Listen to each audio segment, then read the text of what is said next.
isa rin sa baba at sa taas. Ayan. Ito yung bilang takip niya. Mahalaga to siyempre. Pag hindi na lang una wala sa forest, mahihirapan na kayo humanap ng katapat niya.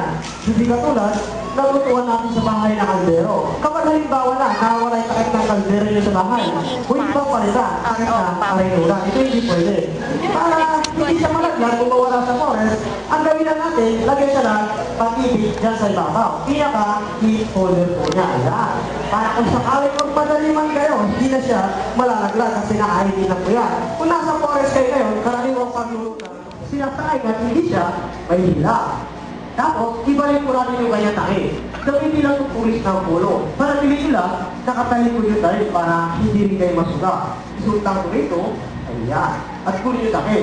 Binabalik lang siya na pamagay niya. At binibigyan po siya na mali talaga ang bilang lock niya. Lock up po yan. Dito sa baba, assist sa taas, sa kaili. Kaya pagkabalbal pa niya, hindi na malalaglag.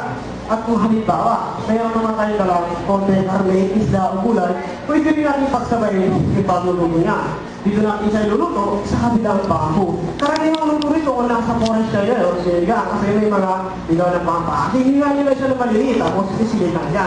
Ang gawin lang, kumuha lang sa kahoy na kagaya nito, pero dapat itinapaw niya sa lupa, katapat ng inuluto niya rin. Yan, bali sabay na siyang maluluto. Meron kayong masarap na sinigang, ang masarap na anin kung nasa forest. Halimbawa, mahilig pa kayong humilig na sa rola sinigang. Kung meron kundi, nakalimutan yung wala kayong dalang baso. Pwede po kayo kumuha ng baso na ikagaya nito na yan sa bangko.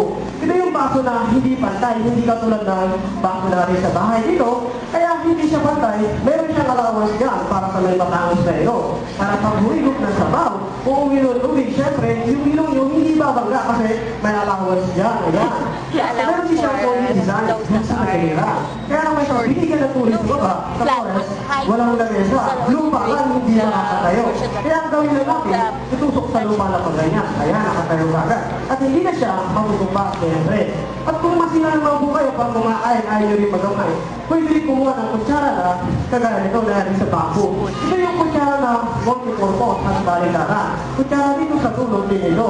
Paggamit po nito, kutsara yung kami, tapos tumug lang kayo ng konting karne. Halimbawa, katingin kayo ng kaming sinigang, hindi sa ilo para hindi. Tapos, ang gawin nila, ugasin nyo sa ilo kung sasama ng magalito, at kung mag-iba yung mga ko, pwede rin po nila pag-ilis ako, pagtanggal din yung sa mga dumi. Ayan. At ang gawin nyo pa, ay silang din yung pinaka-tulis niyan. At kung sakaling meron naman tayong dalang konting cotton, ubulak sa inyong pusa, pwede siya ilagay dyan, hindi tayo ng paganyan. Pwede rin po siya rin sa pahinga, patanggal din siya na nagulay. Ayan. Kailangan po siya mahaba at meron na rin konting design. Halimbawa na, makakainin ko, hindi nyo na kailangan magpakamot pa sa iyong kasama o kaibigan. Pwede na rin po siya rin pakamot sa likod. Bali yung kutsara po natin, konting purpose. Siyempre, magluluto na po kayo. Kailangan na po dito sa lalim para maluto yan. Halimbawa na, wala kayo nalang phosphorus o electrified yung pulsa.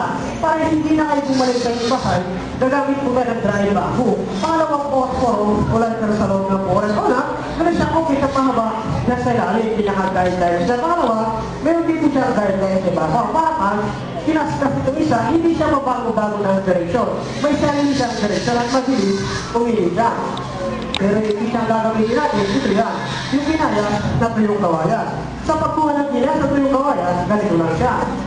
Kung kukuha kayo ito, ang kakailanganin nyo, manipis. At siyempre, marami. Kapag halimbawa na, marami rin nakuha nyo sa kagaya nito. Saka na lang natin siya, dagdagan pa ng mas marami. Ito na yan. Ang gawin lang, ipaikot sa dalawang palad, nakagari yan. Saka siya, pag-iwalay para patanggal din yung kanyang halabo. Gagawa tayo ng apoy sa pamamagitan ng puso ng kawayan. At para makapagluto na sa sariwang bangko. At ang paggawa ng apoy, ganito lang. Kung may okay na po yung puso nyo, nilalagay siya sa ilalim. Katapat ang dahil sa ibabaw, tapos nilalapag siya sa lupa. At kung nag-iisa naman kayo, walang kasama, pwede gumamit ng 4 na isip ng kawayan na kagaya nito. Pero, pag may kasama naman, hindi pa hawak na. Para pag pinaskas ito isa, syempre, hindi gagalaw.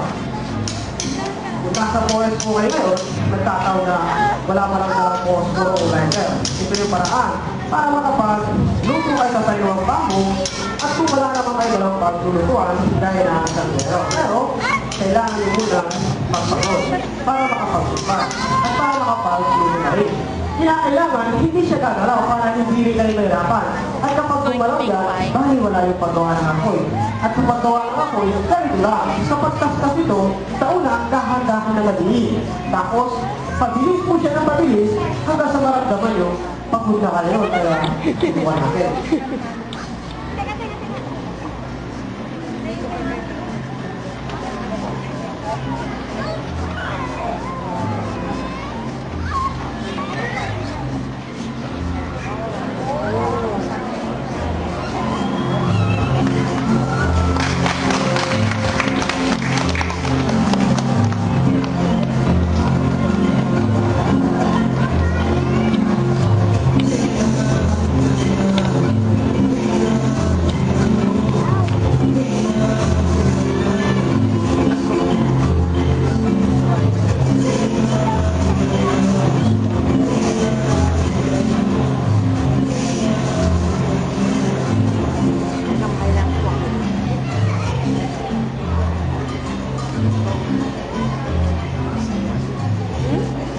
There's some person out there.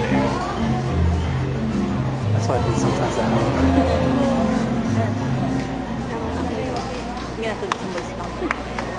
Kaya, pag mayroon siya pusong ng ganyan, pag-iisipan dapat, huwag sasamahan ng laway para yung bagay niya, syempre hindi mo bagay.